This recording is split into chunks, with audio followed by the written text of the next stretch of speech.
Mathura, wanting only to stay in Vrindavan, to die in Vrindavan chanting Hare Krishna. A man would sit playing mridanga and leading a chant while a group of widows clapped their hands unevenly, responding in their childlike voices.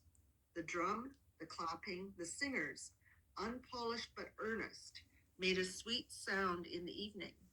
As Abai walked, no sooner would the sound of one kirtan fade than another would rise loudly before him and then fade behind him, as another rose to meet him, a temple bell ringing formidably, intermingling the drums, cymbals, and chorus of another group, or a single person passing nearby, singing his own Radhe Radhe. Thank you. Praveen, please. Even the greetings were Kirtana, Jai Radhe, Hari Bol, as faces passed, as carts clattered by, as men joked or made their last transaction of the day in the market, and as stray cows made their way home, their bells clanging around their necks.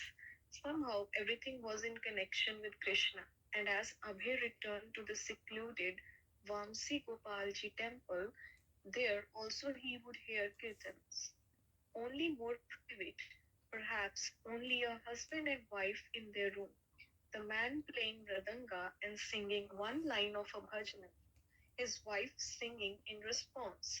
Vrindavan was not ordinary.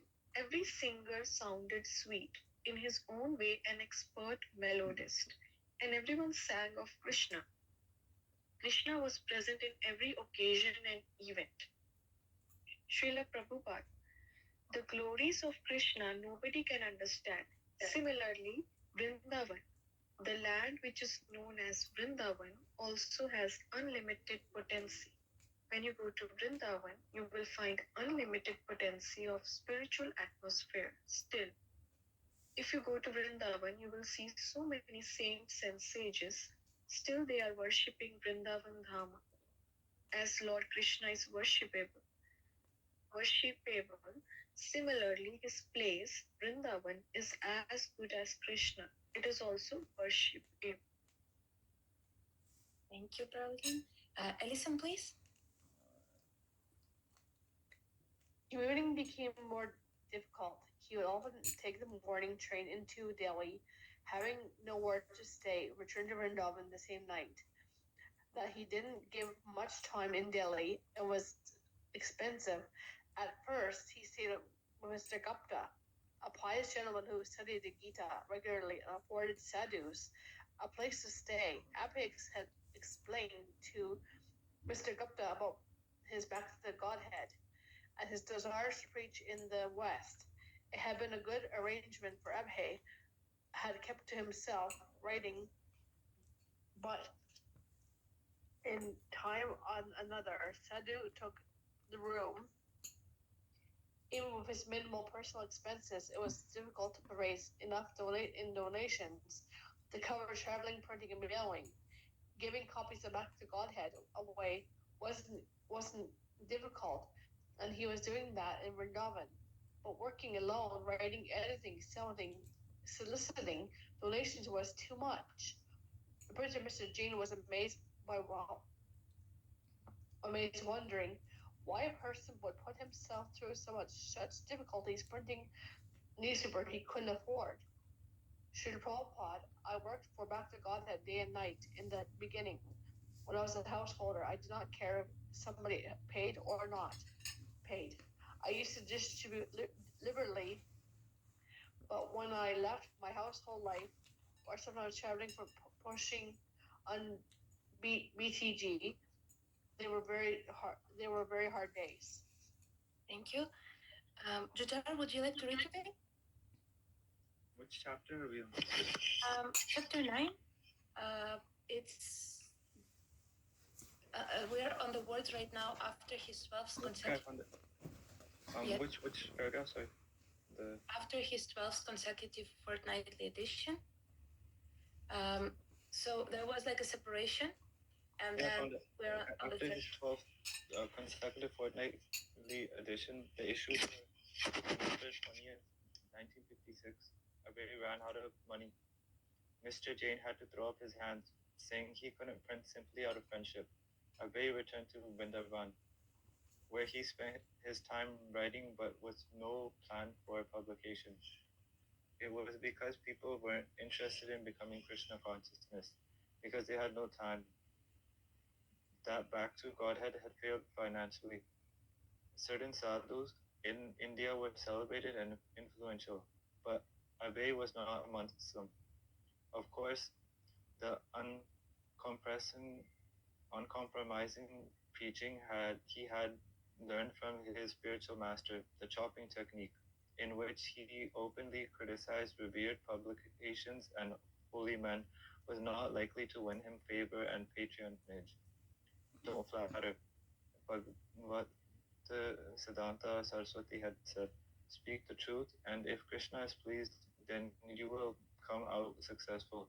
Money will come. And Abe had firm faith in this. That was his outstanding asset, his faith in his spiritual master. He was sure that by following Srila Bhagavad Siddhanta Saraswati, he would receive his blessings and the blessings of Lord Chaitanya. Although for the last 2 years he had followed any path that was opened as far as it had led, he had remained one pointed, aimed at serving the order of Bhagavad Siddhanta Saraswati. He was confident sooner or later he would obtain substantial backing. He would find a sympathetic audience. Similar workers would join him. A letter came to Abe in Vrindavan from his disciple Acharya Prabhashakar Misra, and it gave Abe an idea. Acharya Prabhakar, who was in Bombay working as a secretary of Sanskrit department at Bharati Vidya Bhavan, invited Srila Bhagavat Tante Prabhu to join him, therefore preaching together, just as in the old days. The founder director of Bharati Vidya Bhavan was Governor K.M. Munshi, the same governor whose wife had pursued Abe to give up the Radha Memorial in Jhansi. But Acharya Prabhakar, having recently established a friendship with the governor, intimated to Abe that the governor might be willing to help. Thus, in January 1957, after assuring Mahant Gopal that he would return and that he would find 5 rupees a month for his room, Abe traveled to Bombay. Thank you, teacher. Jesus, please. Acharya Prabhakar got a boy quarters in the faculty residence and introduced him to various scholars and religionists. They then attended a lecture by Governor Munshi. What is wrong with the world? Afterwards, a boy approached the governor, expressing his appreciation of the speech, but stressing that it would take a spiritual movement to avert the imminent global disasters.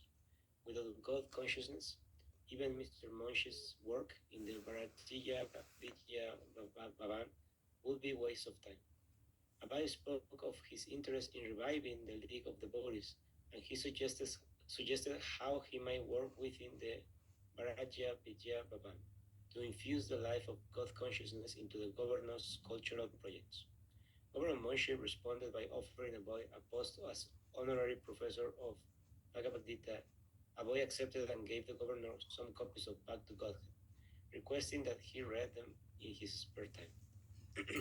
As honorary professor of Bhagavad Gita, Abai began each class with Hare Krishna Kirtana, and then lecture on the Gita presenting Lord Krishna as the Supreme Personality of Godhead.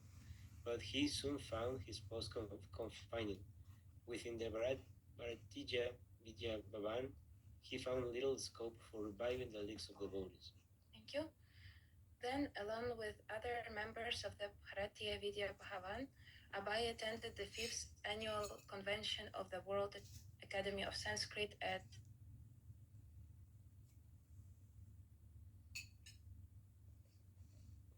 India's President Dr. Rajendra Prasad, Governor Munshi, and many scholars and panditas from all over India participated in the discourse. But everyone there had his own thing to say, apart from the conclusions of Lord Krishna, so Abai considered the meeting a waste of time. Since he was not scheduled to speak, since the long devotional discussion on the Gita disturbed him, and since he saw that nothing practical would come of such a theoretical meeting, he left Kurukshetra and returned to Vrindavana. Acharya Prabhakar soon joined Abai. As they talked together in Abai's room at Vamsi Gopalaji temple, Abai spoke again of his desire to revive the League of Devotees. After having recently seen the watered-down cultural programs in Bombay and Kurukshetra, he felt even more keenly the need for a society of pure devotees. There were already so many cultural and religious organizations. If he liked, he could join one. But where was that organization with which he could affiliate himself wholeheartedly? Only the League of Devotees espoused the conclusions of Lord Chaitanya and Bhaktisiddhanta Saraswati, vigorous worldwide preaching of devotional service to Lord Krishna, the Supreme Personality of Godhead. Jacovinda, please. Abai drafted an appeal to the generous public, modern philosophers, leaders, and religionists, on behalf of the League of Devotees.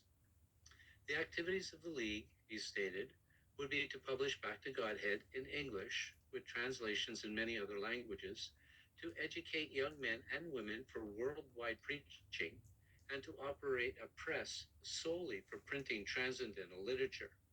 These programs would require an estimated 3,000 rupees per month, and he appealed for help. Abai concluded, Vrindavan is the sacred place of topmost importance, and the headquarters of the League is therefore situated here. Using the impressive new titles Honorary Professor of Gita, Bhartai Vidya Bhavan, and Honorary Secretary of Hari Bhavan, Abai, with the assistance of Acharya Prabhakar, launched another attempt at rallying support for Back to Godhead and the League of Devotees. Within a few days, Acharya Prabhakar returned to his post in Bombay, and Abai was again alone in Vrindavan. He loved Vrindavan, yet with no means to publish and preach, he was not content there. If he were to travel, he might be able to enlist members for the League. He thought of Kanpur, which was nearby, a city of more than 100 big factories and many wealthy industrialists, some of whom he had met during his business travels. He decided to go. After printing some League of Devotee membership forms, he explained to Mahat Gopal that he would be away for a couple of months. The Mahat was surprised. Although most elderly sadhus who came to Vrindavan stayed put, and some even took vows never to leave, this quiet Babu was coming and going constantly. Thank you. Divya Bhakti, please. Abai preached actively in Kanpur, staying in various homes and canvassing for League members. As the guest of the Anandeswar Satsang Mandal, he lectured regularly at the popular Parmat bathing ghat on the Ganges. He especially made acquaintances among industrialists and educators, often sitting and conversing with them for hours, and many were impressed by his dedication and his soft-spoken talks. But his collections were small. When he offered the wealthy magnates his constitutional membership, they usually opted in favor of the 2 rupees a year subscriber membership. He collected a few letters of appreciation, but after 2 months he left. After some months in Vrindavan, Abai decided to go back to Bombay and preach. In Bombay, he quickly broke off his association with the stifling Bharatiya Vidya Bhavan and moved out of the faculty residence there. Staying a week at a time in the homes of various patrons, he tried to generate interest in his missionary activities. When a friend of Acharya Prabhakar's arranged for Abai to address Sunday evening crowds at a Bombay beach, Abai accepted. Following already established custom, he sat on a cushion, and the people gathered, from 500 to 1,000, sitting and listening, as he loudly spoke the philosophy of Bhagavad Gita. Abai spoke for several nights, and there were other lecture opportunities also. One week he spoke several times at a Bombay Vishnu temple. But Abai wanted to do more than deliver occasional lectures to uncommitted audiences. The conviction was growing within him that he should preach outside India. The idea, of course, had been there for some time. He had expressed it in his prospectus for the League of Devotees, before gatherings at the Radha Memorial in Jhansi, during his meeting at the Birla Mandir in Delhi, and on many other occasions. Informally, he had expressed it hundreds of times to acquaintances, and he had woven his dream throughout his writings. Thank you. Evelyn, please. He was ready to travel anywhere if he could fulfill Srila Bhaktisiddhanta Saraswati's order to preach in English. In India, the English-speaking population was small, so Abhay continued to dream of going to the West. If he could travel to Bombay, Delhi, and Kanpur, why not to London or New York, where millions spoke English and had never heard the message of Lord Chaitanya? Writing to Mr. Ved Prakash, a Kanpur industrialist, Abhay explained his idea. Lord Chaitanya said, Prananinam upkarya, that is to say, for the benefit of all living beings concerned. While rendering first state service in the battlefield, the Red Cross men, although equally disposed to all the wounded soldiers, they give first preference to the hopeful ones. The hopeless ones are sometimes neglected. In India, even after the attainment of Swaraj, the mentality is predominant by made in London ideas. It is a long story, but in nutshell, the leaders of India, in the name of secular government, they have engaged themselves in everything foreign. They have carefully set aside the treasure house of India's spiritual asset, and they are imitating the Western material way of life, constantly engaged in the acts of error of judgment, misgivings, imperfectness, and duplicity. India's Vedic knowledge is above all the conditional defects mentioned above. But we Indians at the present moment have neglected such wonderful Vedic knowledge. It is due to its improper handling. This Vedanta Sutra is presented in India by unauthorized persons of different camps, and as such, the people are being misguided. Newly sprung up national enthusiasm of the Indian leaders, industrialists, and plan makers have no time nor the desire to understand the message of Vedanta Sutra or even the Bhagavad Gita. You cannot do acts of humanity without proper guidance. Thank you. Alison, please.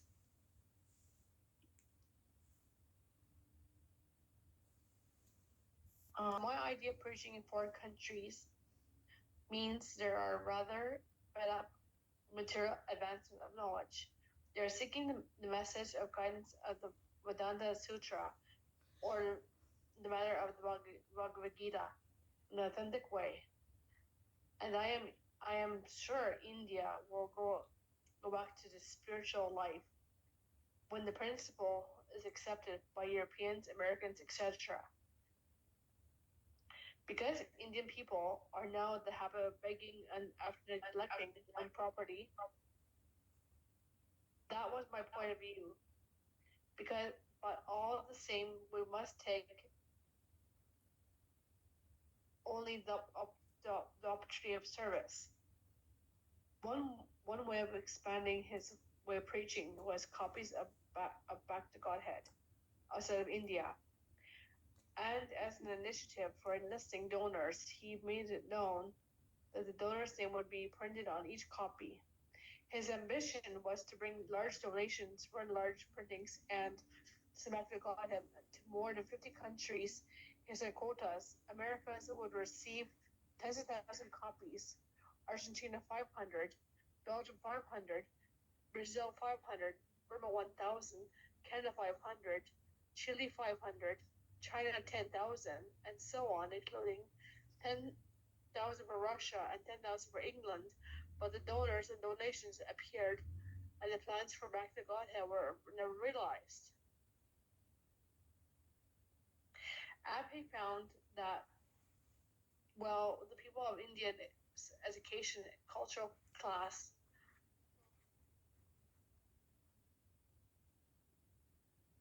We cannot hear you, Alison. cultural class were rejecting their own spiritual culture. The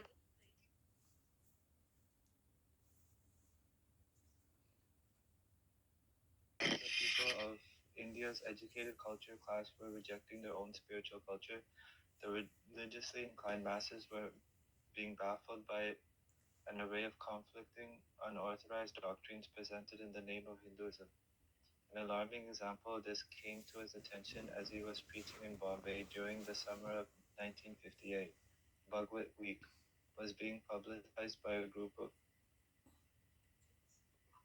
whose teachings conflicted with the pure Pampara presentation of the Bhagavad Gita. Bhagavata. The Bhagavata Srimad Bhagavatam was the devotional spiritual power excellence, the literally incarnation of Krishna, yet the organizations of Bhagavad Week were using Srimad Bhagavatam to teach impersonalism and minimize Lord Krishna. Though friends Abhay learned of the outrageous meetings, and finally, on July 28th, 1958, he wrote to the Bhagavad Week leader Sri Ratan Shri, imploring him to stay away from Srimad Bhagavatam. I beg to inform you that I am in receipt of your invitation letter in the matter of observing Bhagavad Week. Though the Secretary of Bombay Spiritual Center, through the Secretary of Bombay Spiritual Center, as I know that sort of Bhagavad Week can be observed by the Bandhanis for misleading the innocent public, and therefore I am not only restrained myself from attending the function, but also advise many others not to attend, for the very reason that the recitation of Holy Bhagavad is being performed by men who have no access in this great scripture, in which only the liberated persons who are freed from all pretentious religiouses can take part. Some friends who attended your Bhagavad Week have told me how the pastimes of Lord Krishna were being wrongly interpreted in your organization on the pretext of saving Krishna from being an immoral personality. To save these foolish audiences in future, Maharaj Bakshit had already asked Sripad Sukadeva Goswami to clear the Rasalila activities of Lord Shri Krishna. The transcendental nature of Rasalila does not require to be apologized by any Mayavati or mundane moralist. The Leela is what it is. In the sloka number 30, it is forbidden that a mundane person should indulge in hearing in Rasalila, or he should hear Rasalila from a mundane person. In your organization, both the audience and the lecturer are mundane persons, and their indulgence in the matter of Rasalila are out of sheer foolishness, will result in imitating Rudra, who swallowed up an ocean of poison. Thank you. Purnachandra, would you like to read today? Maybe not. Jesus, could you read, please? No action could be taken against such a religious fraud. But Bhagavad Week continued, and hundreds were cheated. While the prophet... Where are we reading from the right place? This is just after italics.